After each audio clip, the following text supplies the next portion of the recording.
Bine te-am găsit, Iulian. Suntem în standul Modulo la Deco Days 2023 și înțeleg că voi aveți o noutate maximă. Poți să ne spui despre ceea ce vedem pe pereți? Bine ai venit în standul nostru. Suntem la a doua ediție participanți. Am fost și anul trecut. Și anul trecut am participat cu o serie de produse deja existente. Anul acesta am venit numai cu noutăți.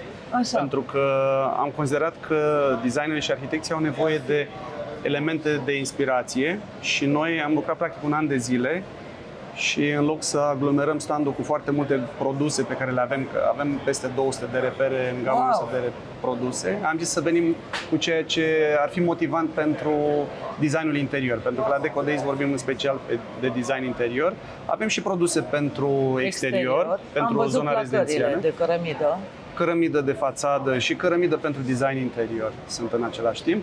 Produsele noastre sunt făcute în Turda, chiar dacă exportăm peste 2/3 din producția locală. Wow. În toată lumea. Avem clienți în Statele Unite, în Japonia, Africa de Sud, Coasta de Azur.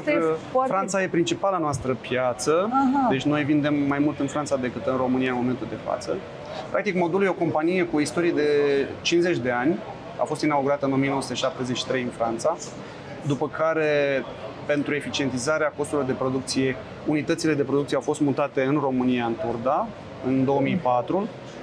Noi suntem într-o nouă locație începând din 2008, dar compania a rămas franceză de aceea și domeniul nostru de internet este www.modulo.fr. Aha, Da? de la Franța. De la Franța. Dar înțeleg că inovațiile astea sunt făcute de români? Sunt făcute la noi în Turda, de români, și le exportăm în toată lumea. Ce poți să ne spui despre ele? Din ce materiale sunt? Unde se potrivesc? Ce avem noi aici este făcut din compozit. Ah. Da? Noi facem produse pe bază de ciment și de ipsos, beton ușor, beton greu și ipsos. Aici avem un material compozit special în care am încercat să combinăm avantajele a mai multor elemente de bază, componente. De exemplu, acest produs este foarte ușor, are o proprietate higrotermică, absorbe umiditatea din atmosferă și o eliberează atunci când e mediul uscat. Asta ce înseamnă? Unde s-ar potrivi? Merge foarte bine la amenajări interioare, living-uri, holuri, dormitoare, dar merge în același timp și ca element decorativ în bucătării sau în băi, dar nu neapărat recomandat în zonele cu contact direct cu apa. Adică nu unde se pune faianța. Nu neapărat. De un mod normal. Deși în baie sunt pereți unde poți să folosești astfel de elemente decorative în combinație cu faianța. Adică în zona de duș umedă faianță și în rest poți folosi elemente decorative. Și din ce sunt făcute? Adică cum se întrețin, de fapt? Deci ele se spală foarte ușor cu apă și cu un detergent ușor, deci apă diluată, amestecată cu detergent în proporție mică, se spală pur și simplu, pentru că elementele sunt vopsite. Da? Deci după ce le-am turnat, procesul nostru tehnologic e în felul următor. Un arhitect desenează pe calculator o anumită formă geometrică, apoi facem un fel de master la o imprimantă 3D, după care turnăm un master. Apoi o matriță, Nu, matrițele vin după master. Am înțeles. Da? E un proces mai complex tehnologic. Masterul ar fi un prototip. Un prototip, e negativul matriței. Da, am înțeles. Da? E ca și cum ar fi produsul final, dar e dintr-un alt material mult mai rezistent ca să poată suporta mai apoi turnarea matrițelor. Da. După care facem matrițele și începem turnările. Facem calibrări și așa. Adică vrei să-mi spui că pe lângă ceea ce ați creat voi ca și colecții, un arhitect sau un designer poate pentru clienții lui să aibă niște alte forme pe comandă? Și teoretic și practic da, depinde de cantitatea minimă. Sunt proiecte de anvergură de câteva mii de metri unde putem justifica costul matrițării separate doar pentru proiectul respectiv. Altfel, să spunem, tot pentru o anumită cantitate putem avea o culoare specială pe care și-o dorește un arhitect sau un designer. Practic, personalizarea poate să vină pe formele pe care le-ați făcut, dar alte culori. Dar alte culori. Deși se pot face personalizări și pe șantier, pentru că eu pot furniza un produs, să spunem, de bază alb, da? Și apoi produsele pot fi vopsite pe șantier cu spray-uri, cu trafalet, cu vopsea pensula. lavabilă? Vopsea lavabilă, da. Am De înțeles. exemplu, aici avem culorile astea, le avem făcute cu ajutorul spray-urilor pe care le-am cumpărat din magazine DIY. Deci, pur și simplu, arhitectul nostru s-a jucat cu coloristica. Cine este arhitectul vostru? Și Nu e aici în stand nu astăzi. contează, cum îl cheamă? El a creat. Adrian Banco și el a creat Da, bravo. forme și culori. Chiar și aici pot să spun că acestea sunt puii lui, să spunem așa. Ah, Și da. avem elemente geometrice cu 2 cote simetrice aici și a 3-a diferită, dar avem și elemente cu 3 cote diferite. Deci mergem mai departe da. cu realizările astea. Cu ce se lipesc aceste elemente? Foarte ușor, ori cu adeziv poliuretanic, ori cu silicon, ori cu bandă dublă adezivă. Sunt foarte versatile, pentru că sunt ușoare. Am putea lua, uite, de exemplu, dacă e un element din ăsta, e foarte ușor. Ah, da. E atât de ușor încât noi am făcut exerciții cu copiii, am fost la grădinițe și am rugat copiii să lipească banda autoadezivă pe spate și apoi ei s-au jucat și au făcut ei forme geometrice diferite.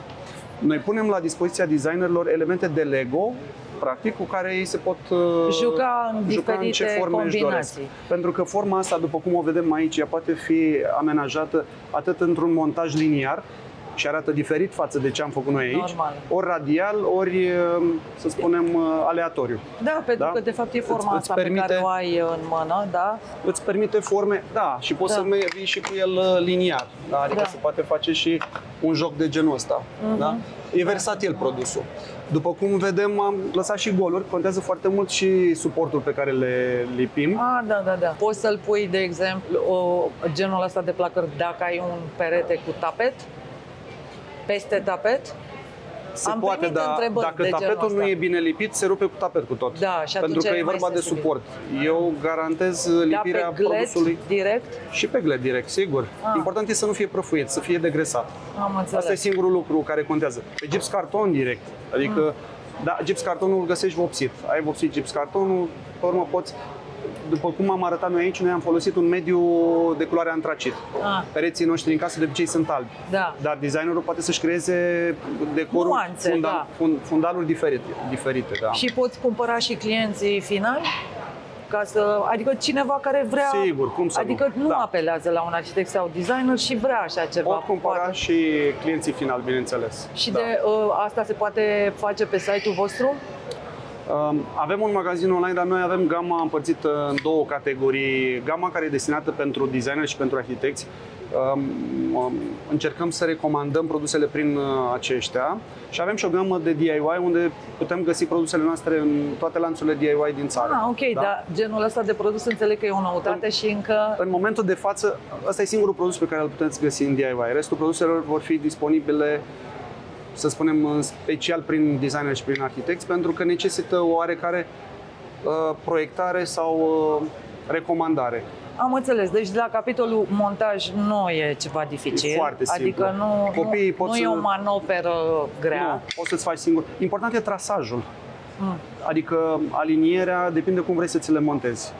Dar cum sunt ca și rezistență? Adică se pot ciobi sau... Ele se curăță pe spate pentru că e important pe spate să fie mediu curat. Se Ok. pot îndepărta bavurile cu o perie de sârmă foarte ușor, da? Adică zici de bavuri, aceste margini. Da, aceste margini care au rezultat din turnare, da, ele se curăță. Depinde cât de fin vrem să facem montajul. Ele oricum dispar în momentul montajului, că Dacă sunt e pe cu spate. adeziv, da. Și adezivul oricum încarcă puțin pe spate, chiar uneori ajută bavurile astea ca să rămână adezivul în mijloc. Dacă ai pus mai mult, să nu iasă În exterior. în exterior. Și atunci te ajută ca să nu cureți produsul. Și produsul se taie cu ori cu flex, ori cu un cutter mai puternic. Eu insist, vreau să întreb dacă se strică, adică dacă ai o acțiune mecanică, nu știu, pe el. El rezistă, uite, depinde cu ce vrei. Dacă dai cu ciocanul, poți să-l spargi, dar poți să-l înlocuiești. Că ai scos numai elementul ăsta component și ai pus altul, deci Am înțeles. e foarte ușor de reparat. Am Că înțeles. sigur îți mai rămân în cutia din care ai cumpărat, îți mai rămân câteva piese. Ok, deci pentru prețuri ne uităm pe site-uri, pentru că probabil absolut. tot timpul voi, în funcție de colecții, Prețurile veți sunt accesibile. sunt, să spunem, până în 50 de euro metru pătrat cu tot cu TVA pentru consumator, pentru utilizatorul final. Sunt prețuri foarte ușor accesibile, tocmai pentru că le facem în România și nu trebuie să plătim bani pe transport ca să ducem o marfă din Italia, Spania sau din altă țară. Asta e avantajul românilor, că pot beneficia local de un produs de design de înaltă calitate.